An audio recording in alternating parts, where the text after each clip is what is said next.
আমাৰ এই সংবাদমেললৈ আৰু দেৰিকৈ হ'লেও আপোনালোক সকলোকে আমি নতুন বছৰৰ শুভেচ্ছা জনাইছোঁ। আগতীয়াকৈ ভোগালী বিহুৰো শুভেচ্ছা জনালোঁ। ইয়াতে এটা বিশেষ কাৰণত আপোনালোকক আমি আহ্বান জনালোঁ। ইতিমধ্যে সকলোৱে গম পাইছে, যোৱা 7 জানুৱাৰী তাৰিখে অসম চৰকাৰৰ কেবিনেট বৈঠক অনুষ্ঠিত হৈছিল আৰু সেই কেবিনেট বৈঠকে এটা গুৰুত্বপূৰ্ণ সিদ্ধান্ত গ্ৰহণ কৰিছে। আজি দীৰ্ঘদিন ধৰি যি মিচিং জাতীয় সংগ্ৰাম 6ষ্ঠ অনুসূচীত মিচিং স্বায়ত্তশাসিত পৰিষদত অন্তৰ্ভুক্ত কৰা বা সাংবিধানিক মৰ্যাদা প্ৰদান কৰাৰ বিষয়টো লৈ অসম চৰকাৰৰ লগত আমাৰ যি দীঘলীয়া এটা আলোচনা চলি আহিছিল, তাৰ এটা গতি যোৱা 7 জানুৱাৰী তাৰিখে লাভ কৰিছে আৰু সেইকাৰণে আমি অসম চৰকাৰক ধন্যবাদ জনাইছোঁ। আৰু ইয়াৰ পূৰ্বে যোৱা 7 ডিচেম্বৰ তাৰিখত অসমৰ মাননীয় মুখ্যমন্ত্ৰীয়ে আমাৰ জাতীয় সংগঠনসমূহৰ লগত আলোচনাত বহিছিল। আলোচনাত বহুতে তেখেতে তেতিয়া আমাক এটা প্ৰতিশ্ৰুতি দিছিল যে অতি শীঘ্ৰে মিচিং স্বায়ত্তশাসিত পৰিষদক সাংবিধানিক মৰ্যাদা দিয়াৰ বাবে ব্যৱস্থা গ্ৰহণ কৰিব। আৰু সেই মৰ্মে এমাহৰ ভিতৰতেই উইদিন 1 মান্থ তেখেতে 7 জানুৱাৰী তাৰিখত কেবিনেট বৈঠক বহুৱাই মিচিং স্বায়ত্তশাসিত পৰিষদক সাংবিধানিক মৰ্যাদা প্ৰদানৰ বিষয়টো কেন্দ্ৰীয় চৰকাৰলৈ প্ৰেৰণ কৰাৰ কাৰণে যি সিদ্ধান্ত গ্ৰহণ কৰিছে আৰু এমাহৰ ভিতৰতে খৰতকীয়া যি তেখেতে ইনিচিয়েটিভ ল'লে, তাৰ কাৰণে আমি বিশেষকৈ অসমৰ মাননীয় মুখ্যমন্ত্ৰী, ভৈয়াম জনজাতি পৰিক্ৰমা বিভাগৰ মাননীয় মন্ত্ৰী ৰণোজ পেগু ডাঙৰীয়া, তেখেতসকলকো আমি সকলোকে ধন্যবাদ জ্ঞাপন কৰিছোঁ। আৰু আমি আশা ৰাখিম যে এই প্ৰস্তাৱ প্ৰেৰণ কৰাৰ লগে লগে অতি কম সময়ৰ ভিতৰত কেন্দ্ৰ চৰকাৰ, ৰাজ্য চৰকাৰ আৰু মিচিং জাতীয় সংগঠনসমূহৰ ত্ৰিপাক্ষিক বৈঠক অনুষ্ঠিত হ'ব আৰু এই ত্ৰিপাক্ষিক বৈঠকৰ জৰিয়তে সাংবিধানিক মৰ্যাদা প্ৰদানৰ বিষয়টো এটা সমাপ্তিৰ দিশত লৈ যাব বুলি আমি আশা ৰাখিছোঁ। এইখিনিয়ে চাওঁ। এইটো গভৰ্ণমেণ্টৰ ওচৰত প্ৰস্তাৱ দিয়া হৈছে 45টালৈ বঢ়াবৰ কাৰণে। এইটো এতিয়ালৈকে গভৰ্ণমেণ্টৰ এইটো বিচাৰাধীন হৈ আছে। এইটো আমি হ'ব বুলি আশা ৰাখিছোঁ। যদি বিশেষ কোনো ইয়াতে যদি অসুবিধাৰ সৃষ্টি নহয়, চৰকাৰৰ কিছু যদি বাধা নাথাকে, তেতিয়াহ'লে 45টা হোৱাৰ চান্স আছে, 45 হোৱাৰ চান্স আছে। আমি 45টা 19টা নহয়, 9টা আলোচনা চলি আছে আৰু এইটোতো ট্ৰেপাৰ্টাৰিক টক পৰ্যায়লৈ এতিয়া আগবাঢ়ি গুচি গৈছে। এইটো ইলেকশ্যনৰ সময়ত কেতিয়াবা বিষয়বোৰ বেছি শ্বাৰ্প হয়, এইটো এটা বেলেগ বিষয়। কিন্তু আমি কৈ আছোঁ যে চলিউশ্যন লাগে, চলিউশ্যনৰ দিশত এতিয়া গৈছে। এইটো সন্মুখত ইলেকশ্যন আহি আছে, এইটো এটা বেলেগ কথা। কিন্তু আমি বিচাৰোঁ যে ইয়াক ৰাজনীতিকৰণ কৰিব নালাগে, পলিটিকেলি উদ্দেশ্য প্ৰণোদিত নহ'লে ভাল বুলি আমি ভাবোঁ। আৰু এইটো আমি আশা ৰাখিছোঁ, এইটো তেখেতসকলে এইটো প্ৰমাণ কৰিবলৈ নিশ্চয় সক্ষম হ'ব যে পলিটিকেল এটা দৃষ্টিভংগী সন্মুখত ৰাখি এনাউন্সমেণ্টবোৰ কৰা নাই। যদি কৰিছে তেতিয়াহ'লে আৰু যদি এনেকুৱা ধৰণৰ এনাউন্সমেণ্টবোৰ কৰি পেলাই যদি কাইলৈ কাৰ্যকৰী ব্যৱস্থা নলয়, আমিতো কৈছোঁৱে ডেফিনেটলি আকৌ তেতিয়াহ'লে সংঘাতৰ সৃষ্টি হ'ব। আমিতো 3টা পৰ্যায়ত সংগ্ৰাম কৰি আছোঁ, ৰাজপথৰ সংগ্ৰামো কৰি আছোঁ, সংসদীয় সংগ্ৰামো কৰি আছোঁ। তেতিয়াহ'লে সংসদীয় সংগ্ৰামৰ পৰ্যায়ত ক'ৰবাত খেলি মেলি হৈ যাবলৈও আছে, যিটো এতিয়া ক'ব পৰা নাযায়। এইটো ছিটুৱেশ্যনে যি ডিমাণ্ড কৰিব সেইটো হ'ব। ডেফিনেটলি চৰকাৰে আমাৰ দাবীবিলাকক সন্মান জনাইছে, আমি সেই চৰকাৰৰ পক্ষতেই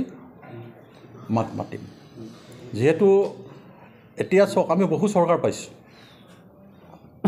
বহুখন গভৰ্ণমেণ্ট পাইছোঁ, বহুজন মুখ্যমন্ত্ৰী পাইছোঁ, বহুত কেবিনেট মিনিষ্টাৰ পাইছোঁ। আমাৰ দাবীবোৰ চলিউশ্যনৰ দিশত যোৱা নাছিলে। এতিয়া এই গভৰ্ণমেণ্টখনে এটা ইনিচিয়েটিভ লৈছে, এটা সামগ্ৰিকভাৱে গোটেই স্বায়ত্তশাসনৰ বিষয়টোক কি ধৰণে সমাধান কৰিব পৰা যায়, লাগিলে 6 ছিডুলৰ বৰ্তমানৰ যিটো মডেলিটিছ আছে আপোনাৰ কনষ্টিটিউশ্যনেলি, তাক মডিফিকেশ্যন আনি কি ধৰণে আমাক সাংবিধানিক মৰ্যাদাটো দিব পৰা যায়, এই বিষয়টো তেওঁলোকে চিন্তা চৰ্চা কৰি আছে। এতিয়া আমি ইয়াক গাঁঠি লগাব নিবিচাৰোঁ। তাৰমানে ইয়াত কোনো জতি পেলাব আমি নিবিচাৰোঁ যদি জতি পেলাব নালাগে তেতিয়াহ'লে যিখন গভৰ্ণমেণ্ট আছে আমি এইখন গভৰ্ণমেণ্টৰ পক্ষতেই থিয় দিবৰ কাৰণে ৰাইজক আমি আহ্বান জনাম থাকিব অসমত যি মিত্ৰজোঁটৰ হেৰি চাওক আমি কৈ আছোঁ ধাৰণাৰ ওপৰত আমি নকৰোঁ তেনেকুৱা প্ৰস্তাৱ যদি আহে ডেফিনেটলি আলাপ আলোচনা হ'ব এইখিনি এতিয়ালৈকে আমি তেনেকুৱা কোনো প্ৰস্তাৱ পোৱা নাই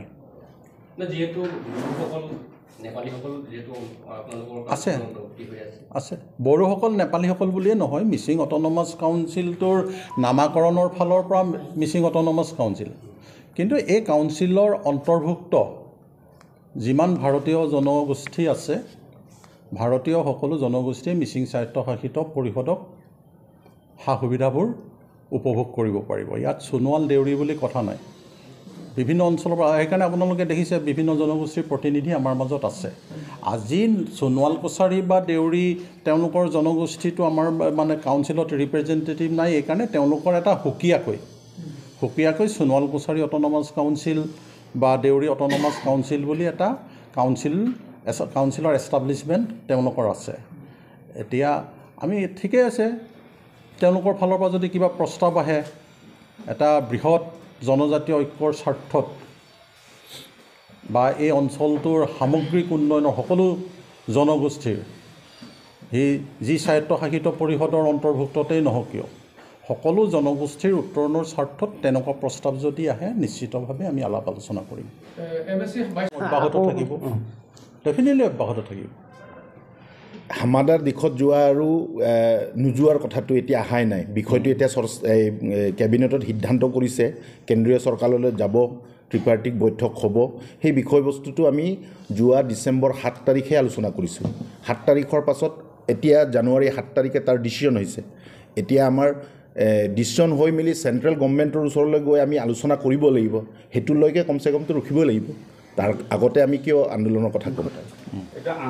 আংবিধানিক মৰ্যাদাৰ ভিতৰত কি অন্তৰ্ভুক্ত হোৱাৰ সম্ভাৱনা আছে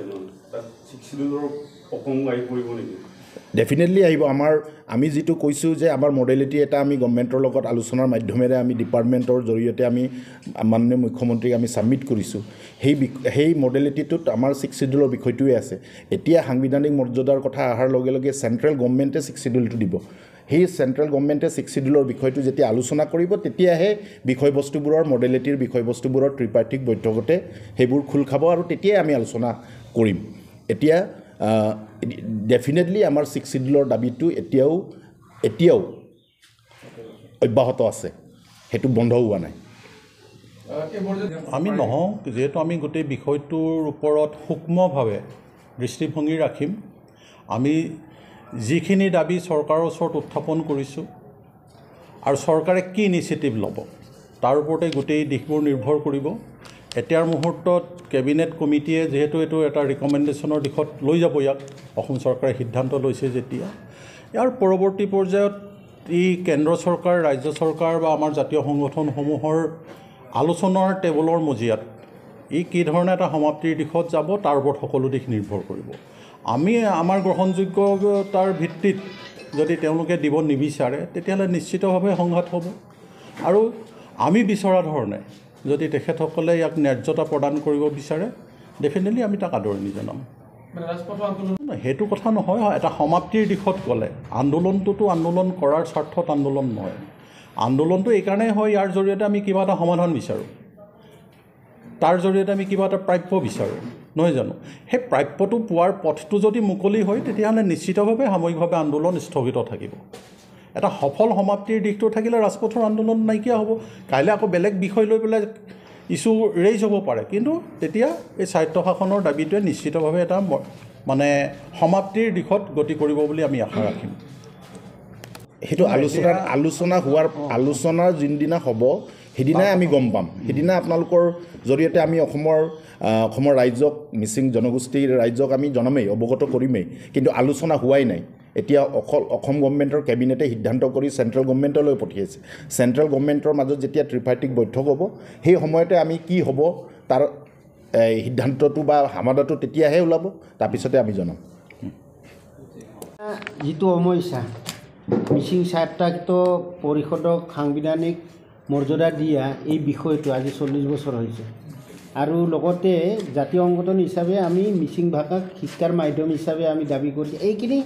ইতিবাচক অহাৰি পাইছোঁ। গভৰ্ণমেণ্টে পদক্ষেপ লৈছে 2024 পৰা মিচিং ভাষাটো মিডিয়াম অফ ইনষ্ট্ৰাকশ্যন হ'বই, এইটো সিদ্ধান্ত লৈছে। আৰু বৰ্তমানৰ যিগৰাকী মুখ্যমন্ত্ৰী অসমৰ তেখেতৰ বলিষ্ঠ পদক্ষেপৰ কাৰণে এমাহ কথা দিছিলে, এমাহৰ ভিতৰত তেখেতে কেন্দ্ৰলৈ প্ৰেৰণ কৰাৰ কাৰণে কেবিনেটে সিদ্ধান্ত লৈছে। তাৰ কাৰণে আমি সকলোৱে তেখেতৰ পদক্ষেপক আদৰণি জনাইছোঁ আৰু অসম চৰকাৰক আদৰণি জনাইছোঁ। এইটো এইকাৰণে আন্দোলনটো কৰি থাকিব বুলি তেনেকুৱা কোনো বিষয় নাই। চৰকাৰ যিহেতুকে আগবাঢ়ি আহিছে আমাৰ দাবীখিনি সমাধান কৰাৰ কাৰণে, নিশ্চিতভাৱে চৰকাৰৰ লগত সকলো ধৰণৰ সহযোগিতা আমি আগবঢ়াম। ছাৰ অৱশেষত যদি